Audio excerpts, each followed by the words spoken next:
college guidance counselor, and we're here tonight to talk about what you guys should be doing in preparation for college applications in the fall.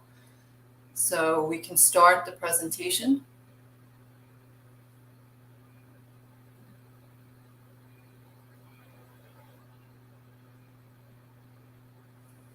Ms. Kirschbaum? Thank you. Okay, so it's a very kind of large process to navigate the applications for colleges. So I've met with all of the juniors in the spring term, talking in a general way about what you should be doing right now and during the course of the spring, which was to research the colleges in a real deep dive, so that by the time you get to the summer, hopefully you'll be able to visit some schools and have a better idea of which schools you actually want to apply to. So we're going to go to the next screen. And senior year is all about deadlines. So you'll see that there's deadlines that you have in a general way for early decision and early action and restricted early action, which mostly are November 1st for the earlies. But that means that everything needs to come to the college office. And by that, I mean the list of schools that if you are going to apply early, we need to know all those schools by October 3rd. So, and the reason being, this past application cycle, we had 230 out of 330 students apply some type of early, either early decision, early action, or restrictive early action. So it's an awful lot of documents that we have to get together on our end. So we need that list from you in a solid way by October 3rd. And then we, on our end, will start compiling the data that we have to add. Your transcript, your courses in progress, teacher recommendations, council reports, counselor recommendation, lots of things that we have to do on our end. And so we need to have just about a month in order to meet those November 1st deadlines. That does not mean that you have to wait in submitting your applications. If you're going to be applying early, then hopefully you've done your research and you know exactly how you're going to tackle this. And you can submit those applications when you're done. You don't have to wait till October 31st at 11:59 to submit your application. You could submit it when you've completed it. So just keep that in mind, that there are two sets of deadlines. The deadlines for the colleges and the deadlines for the college office are going to always be different. And just to make it a little more complicated, there are certain schools that have earlier than November 1st deadlines. They might have an October 15th deadline. So these are all things that as you're researching your colleges and deciding whether or not you want to apply early or regular or at all, you're going to make note of all those things so that you're not surprised come September by what they're asking you for. So then there's, you can always apply regular decision. There's nothing wrong with that. And there's also something called rolling admissions. So regular decision, they're vary by colleges. They start around December 1st, January 1st, and then go on and on from there. And rolling decisions means that they're going to keep accepting applications until they filled their class. And sometimes that's straight into the summer prior to actually going to college. So that rolling admissions is very, ongoing. So in those cases for regular decision, the college office deadline we have as October 28th. So, and again, for similar reasons that we need to gather all our documents together. And if you can imagine the amount of energy it takes and time to write letters of recommendation for 325 students, which will be your class, I need to have time. And so those deadlines are very important for me to keep me on task and paying attention to what I need to get done. Okay, so we have some, we used to have this thing called the yellow sheet, when back in the day we had actual paper applications and paper documents that were brought to the college office. Now everything is electronic. So now we are trying to change the language and call it the electronic college office application checklist. It's a little wordy. It's a work in progress. So maybe one of you will come up with a better name for it, but it's the old yellow sheet. And on that, you will indicate all the colleges that you intend to apply to and the due dates, who you're going to have submit, teacher-wise. Oh my goodness, it's been a long day. The recommendations from the teachers who are going to be the teacher recommenders for you. All that information is on that electronic application checklist. So that is what is due on either October 3rd or October 28th. And that doesn't mean you can't make changes to it once it's submitted, but those are the deadlines for the initial submission, and then everything is time-stamped. So for example, when I go to start writing my letters for specifically early decision, because those are the first ones to be done, I'm going to look at the first person that submitted that electronic form. So if you submitted to me on, the 15th of September, you could be the top of the heap, and that will be the first application that I work on. So, and so on and so forth. Is really the only fair way to do it is with the timestamp. And so as you submit it, it stamps, and that's how the letters are done. So just keep that in mind. And it's really now, and hopefully you've been thinking about it already, that you think about, am I going to apply early decision, early action, restrictive early action? Those are very serious decisions to make. Most certainly early decision, because it's a binding agreement. Restrictive early action is restrictive, but it's not binding. And of course, early action is not binding at all. It's just early. So all these things to think about.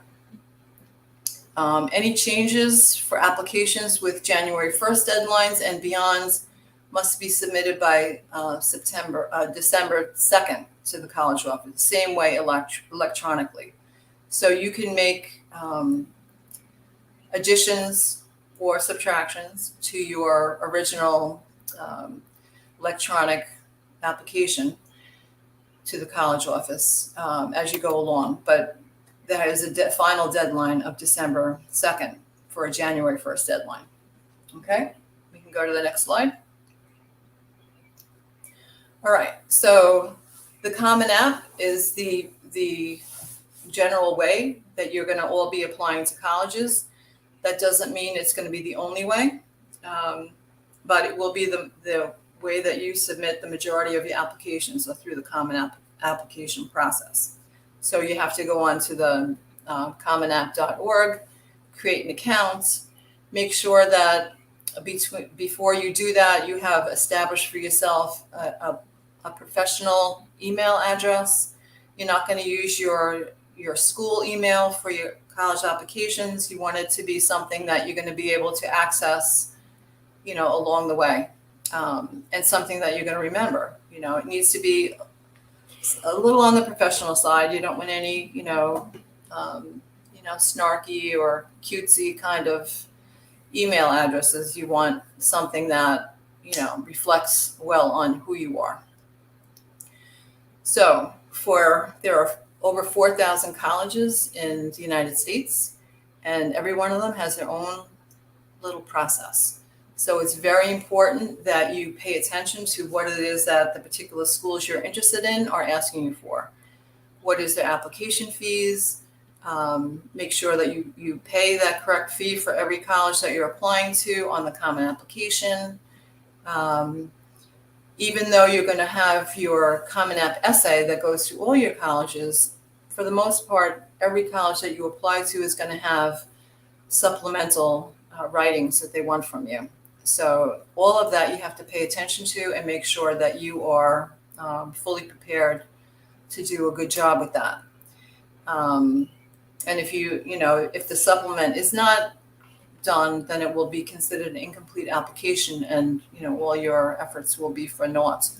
So you really have to pay attention. I hope that you have started the process. As we had all these conversations through the year, I mentioned endlessly the value of creating a database that collected the information that you were gleaning from every college that you visited, either online or in person, so that you could make sense of it.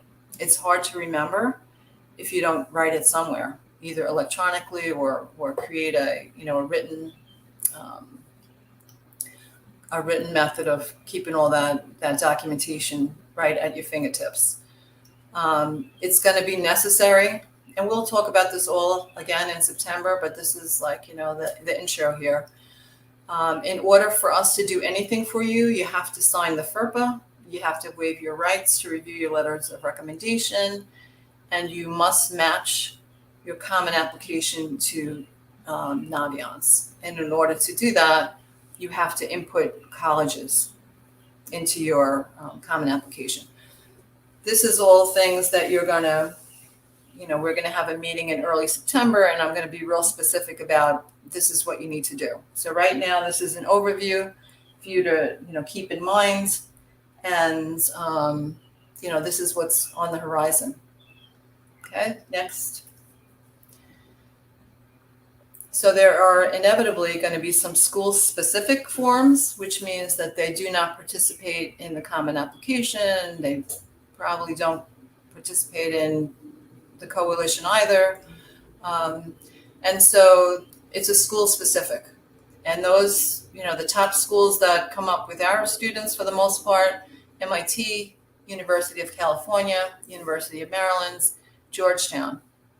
Those are very popular with our students, and they are school specific.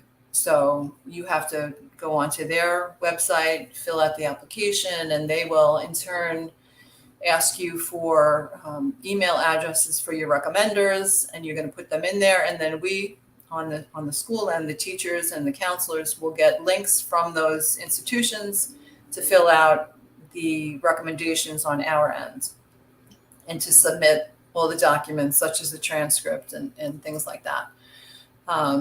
So again, you have to know this going into it. None of this is good for the procrastinator amongst you. You have to really plan your time out so that you're keeping your stress levels low. Remember that you're not taking the semester off from classes to complete all this. You have to fit this into what you're doing, which is why this summer is a perfect time to finalize your thoughts on where you want to apply, do your research. Just to backtrack a little bit for the early decision. So early decision is very attractive for many students because they know that a large portion of the incoming class from some of the higher achieving schools are taken from that early decision pool. But not just because they're early decision students. They're not only that they applied early, but they're more than eligible for a seat at the college that they're interested in.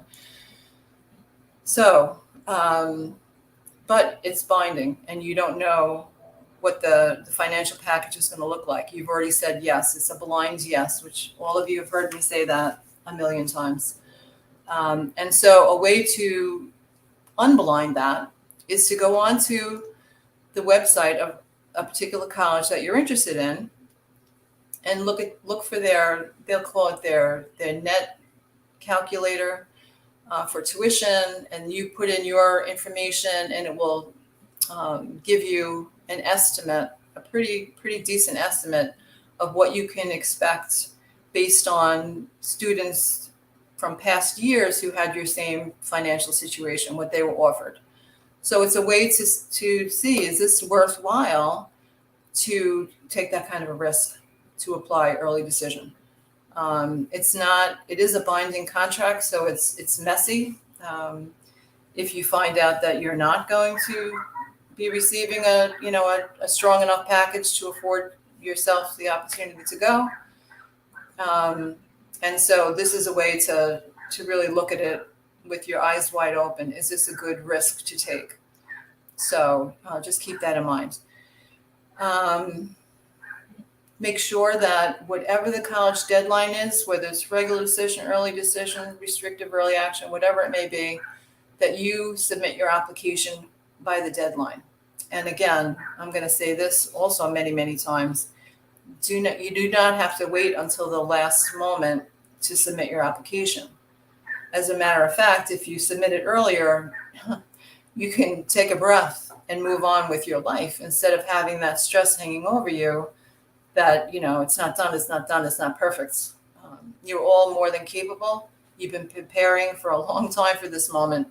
And so, what they want to know is who you are and what you have to offer their school.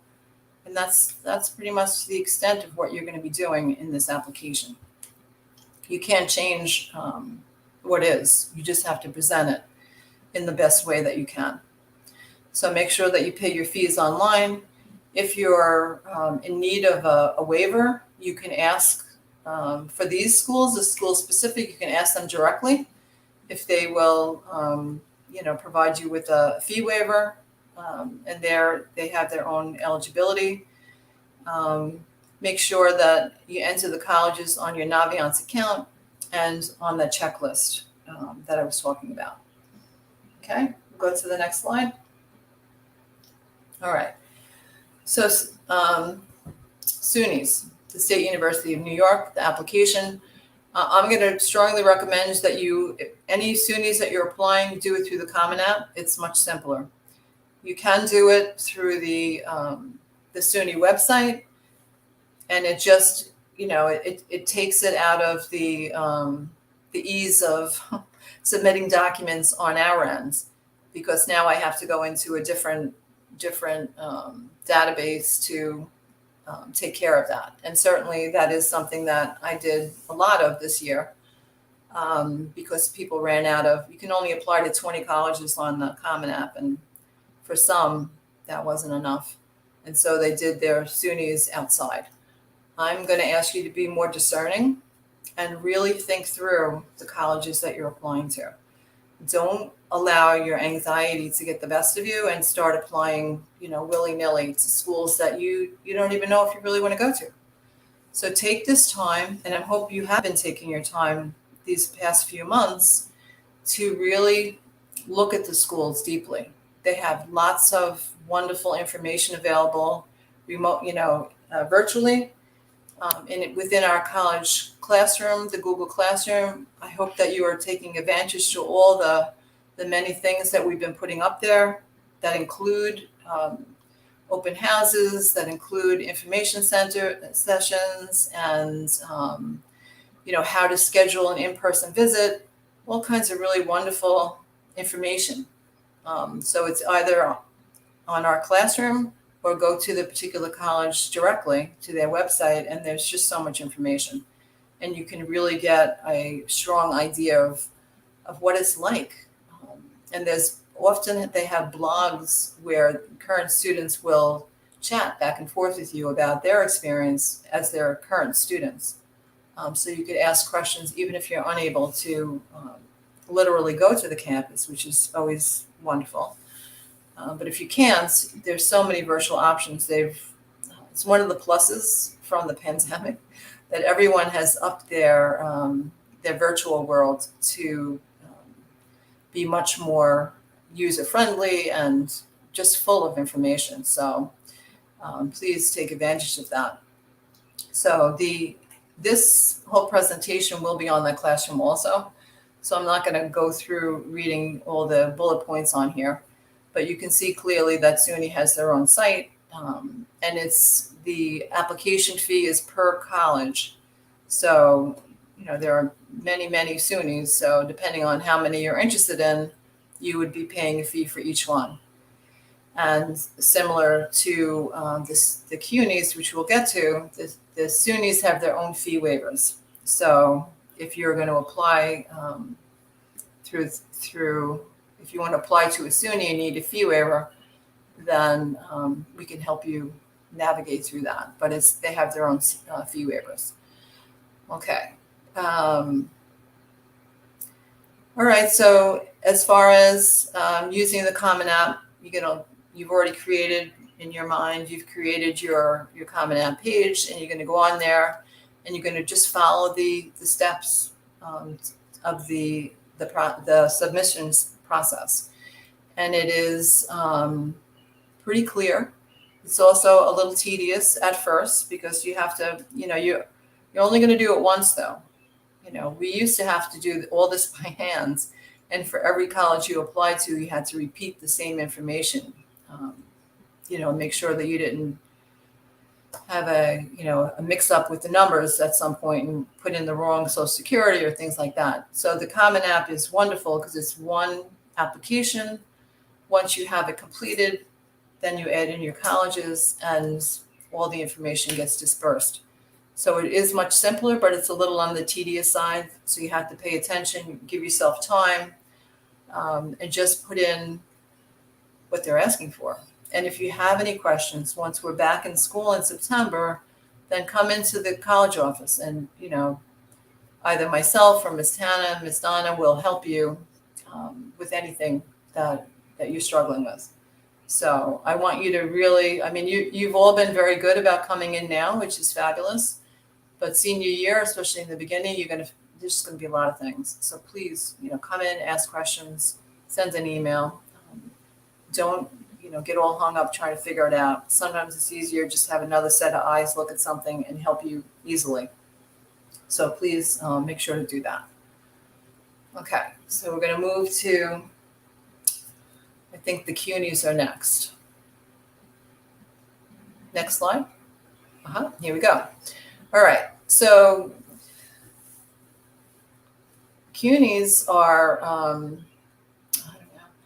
know, they're an awesome consideration, and I know a lot of students feel like I want to go away, and I don't want to stay local. I don't want to do this, but please don't discount the CUNYs because they all have an awful lot to offer, and for those who may be eligible for Macaulay, it's really the best deal in town.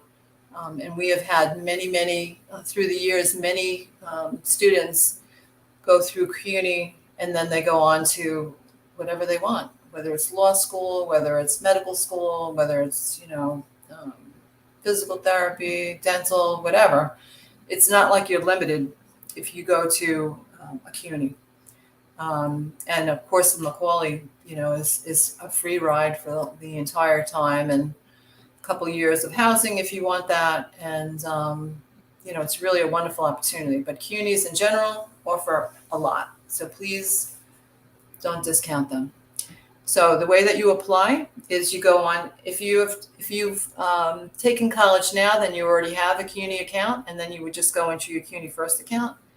But if you have not taken college now, then you will log in at this website, the CUNY EDU admissions apply to CUNY website. And again, follow the directions. Whatever they ask you for, that's what you do. If you provide your OSIS number, because they're part of the city system, which we are part of the city system, they are able to grab the transcripts without us doing anything. But you need to provide your OSIS. If you do not, then they're going to need us to submit it.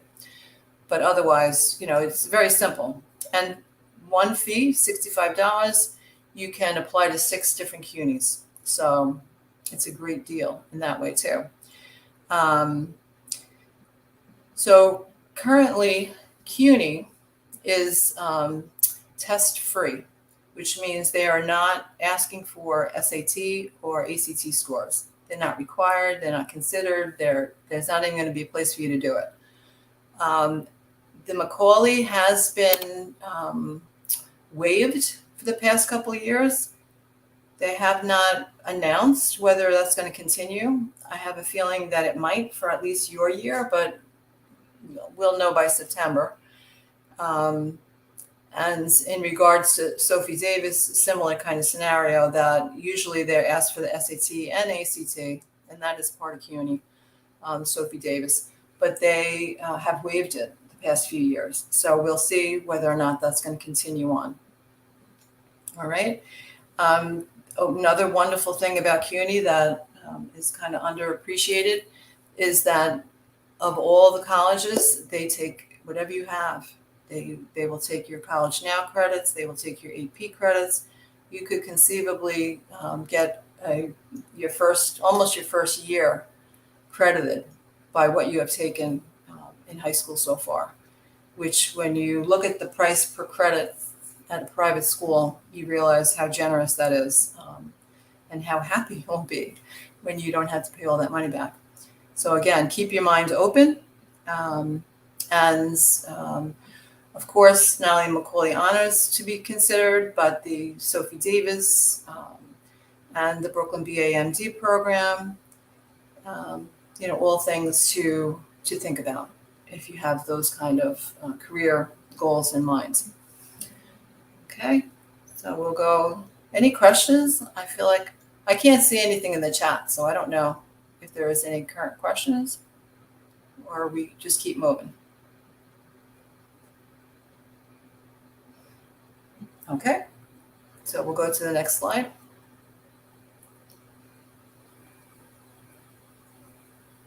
Okay, so some changes that we know about so far for the upcoming application cycle, which is you're going to be 2022-23. That the only school of the schools that we are generally enamored with, shall we say, that announced they're going back to the SAT as a requirement is MIT. Now that doesn't mean that there aren't other schools. That just happens to be, a school that's very popular with our students, and they have just announced that. There are certain schools around the country that never went test optional. They remained, that it was a requirement. So again, when you're on the college website, whichever college you're interested in, look and see, have they decided yet? Have they announced yet? I've been getting announcements almost daily from schools saying they're going to continue for another year. They're going to continue for, another couple of years. And people are just kind of weighing out whether or not they're ready to go back to the requiring the SAT or the ACT, or are they satisfied with the new way that they're assessing applications. So the College Board officially discontinued the SAT subject test, so that is no longer an option for anyone. And certain colleges, again, back to that, you have to really look into the particulars of the schools you're interested in.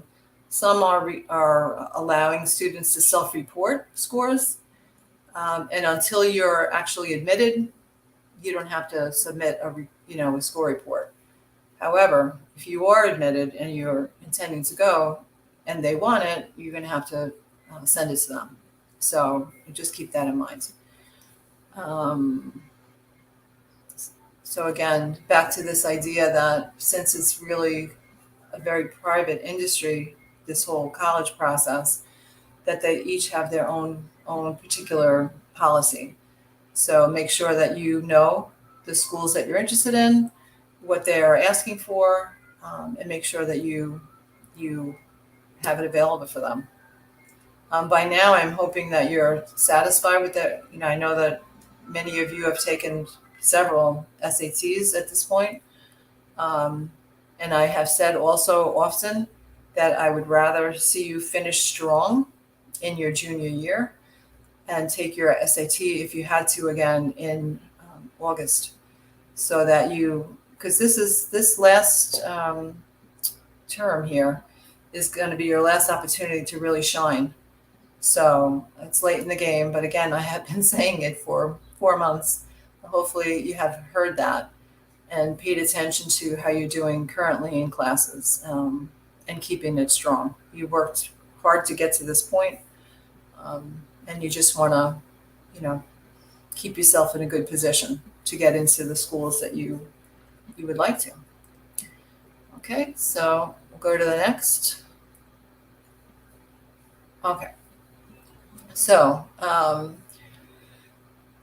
we added on the bottom of this form, this is all about fee waivers. So of course there's an income eligibility for fee waivers. So in our school, well, I guess in all New York City schools, we use the lunch form as a determination for financial eligibility. So please, if you never filled it out before senior year, you must fill it out, because if you are income eligible, then you get the fee waivers. If you don't fill it out, we have no way to verify, and so we can't determine whether you're eligible or not for a fee waiver. So please, take note of that link and Miss Malenfant does a very good job of encouraging people and reminding people, supplying that link. She gave it to us to put on this presentation. It's very important, because that is going to be the way we can verify that you are eligible for these fee waivers. Okay. If, as a junior, you were eligible and received an SAT fee waiver, then you will automatically be eligible for fee waivers in the fall of senior year from the College Board for college applications. And you can check your account, and it will give you instructions and codes. So on the Common App, you'll be asked whether your financial circumstances qualify you for a fee waiver. And again, you can use if you were eligible for an SAT, that yes, you are eligible for the fee waiver now.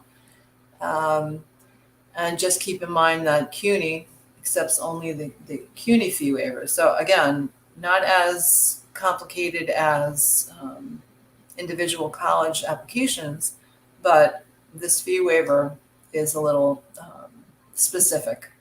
So SUNYs are specific, CUNYs are specific, SATs, all of it has their own way. And if you haven't had any of those things before, then it's based upon the lunch form, and then we can determine whether you are eligible. Okay, and again, senior year, it's filled out every year, so make sure that you do that as soon as it becomes available. Okay, go to the next. All right. So I know that we spoke all spring about what your plans were for the summer, and I hope that you have some interesting activities that you're going to be involved with, and that you pencil in some fun somewhere along the line. But also you have to keep in mind that the more you do in preparation for college over the summer, the less stress you're going to have when it comes to applying in September, especially if you are applying early. I know that some of the English teachers have been working on the Common App essay, or are starting to do it now with students, and I think that that's a great way to get it done, and prepare your personal statement. So some of the things I put in the classroom was for the college essay guy, for example, who does a really fabulous job of helping you navigate writing these essays and personal statements, and even supplements for schools and things like that. He has got a lot of really great tips. So if you can, I think he just started, and it's either pay what you can, pay as you go, or if you can't pay at all, he will accommodate. And I just personally had a training myself with his program, and it's really wonderful. He gave me some tips for writing a good counselor letter of recommendation, which made me feel good because it was in alignment with what we were already doing. So that was a good thing. We just tweaked a few ideas that you will see in your, I think Ms. Kirschbaum told me that she put an assignment in the Google Classroom for you guys to look at and do if you want. And it's like a survey, but it's open-ended, and we're ask you certain questions about yourself, and then you just give us information that we can kind of pull from to enhance the recommendations. The council recommendation is always about character. And so the things that you do in and out of school that you enjoy, that make your heart sing, that's all information that is really important for me to draw a picture of who you are and what schools can expect from you when you come. So make sure that you check out that survey and start filling it out. Again, no reason that you have to wait until September to do it. You could do it now. You could do it over the summer. Soon you get it done, you can go back, you can update it, edit it. And one of the tips from the college essay guide that I thought was really powerful was when you only have 150 words, and sometimes you will for a personal statement, for example, choose each word carefully and make sure that it's a powerful word, that it really describes you, that it's something. It's not just like, I'd like to write, or whatever it might be, that you really put some passion behind what you're saying so that it gets people's attention. And I think that some of you already do that really well, but everybody can learn to do it better. So please keep these things in mind. And I really strongly recommend that you go through his program, because you're going to learn a lot of skills that will help you beyond the college process, just with writing in general. He's very, very good. Okay, so we were talking about teacher recommendations also over the past few months. And each one of you was encouraged to find 2 teachers who would be willing to write letters for you and to, approach them and secure a yes from them. And so keeping in mind that for a well-rounded representation of you, it would be somebody from the humanities and somebody from STEM. So both sides of your skill set can be represented by the teachers who you ask.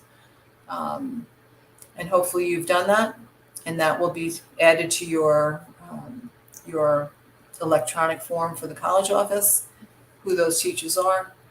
And if you have a preference for, if a college only wants one letter, if you have a preference for one teacher over another letter-wise, then you let us know that. And reminder that you're not going to see those letters, so you have to think about the relationship you have with that teacher and who you think was going to best represent you. So often we're sending both letters because colleges will ask for 2. Some colleges will even ask for more than that. And again, that's something that you would have to pay attention to. I think Sophie Davis, they asked for like 4 or 5 recommendations, and it's very specific, like math teacher, science teacher, very specific.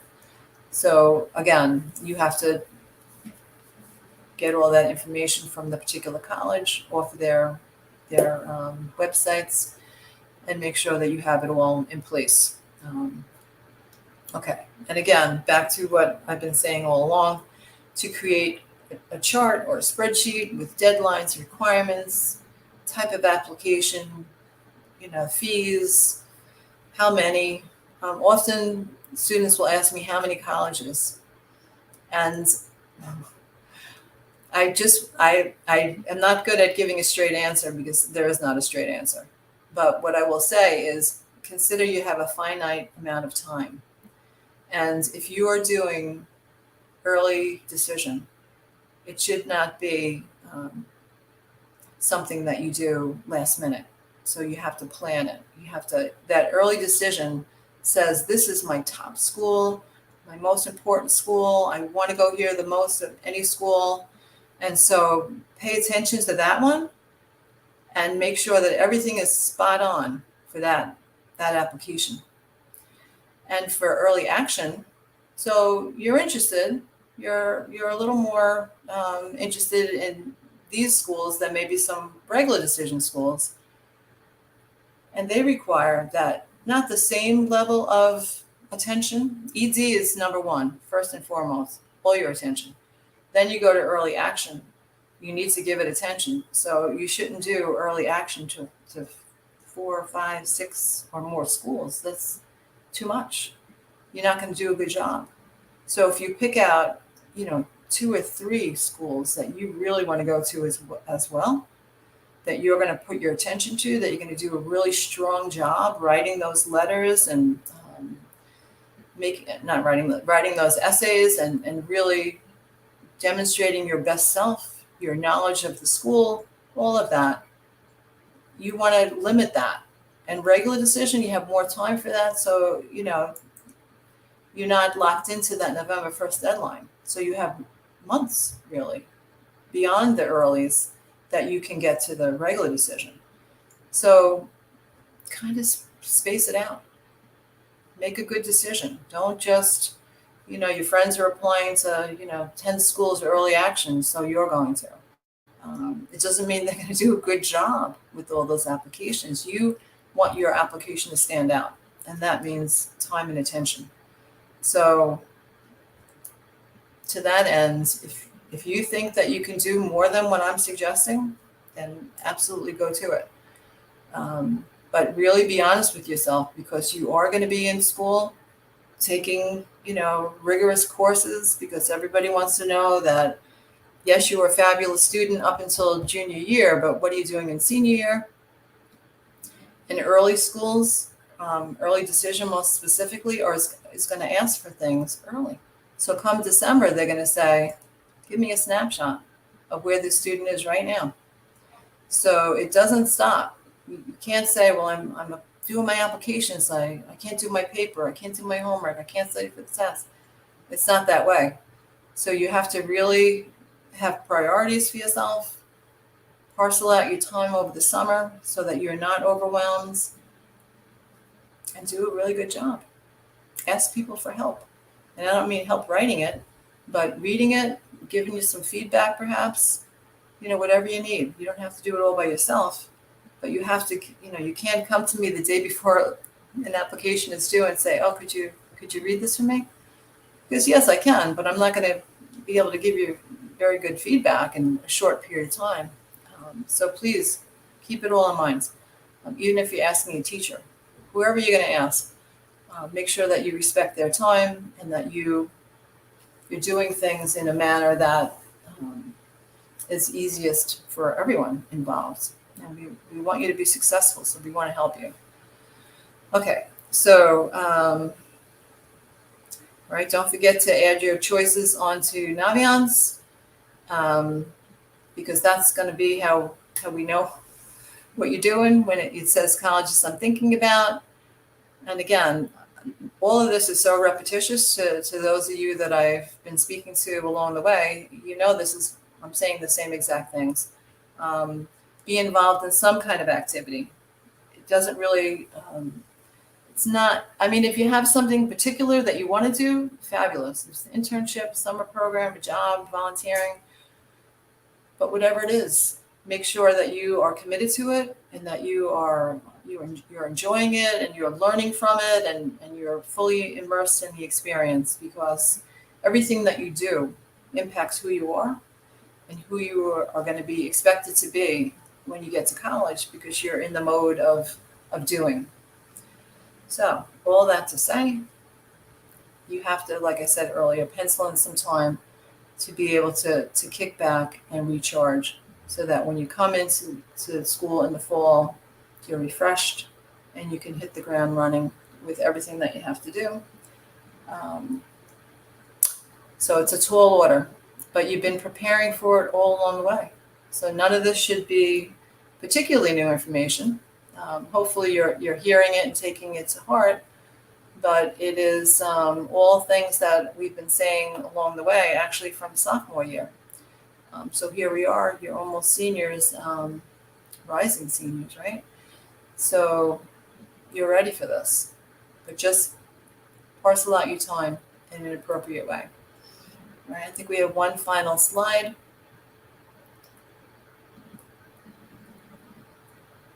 And this is information that you're going to need to input into the Common App. The school address. Surprisingly, many students, after coming to school for 3.5 years, 4 years even, do not know the address. So we're 45 Clawson Street, Staten Island. And this is the college office number. They're going to ask for the CEEB code, which is our code for the colleges, that when you put that in, they know that's Staten Island Tech. And they're going to ask your class size, which is 325. So that's all I have.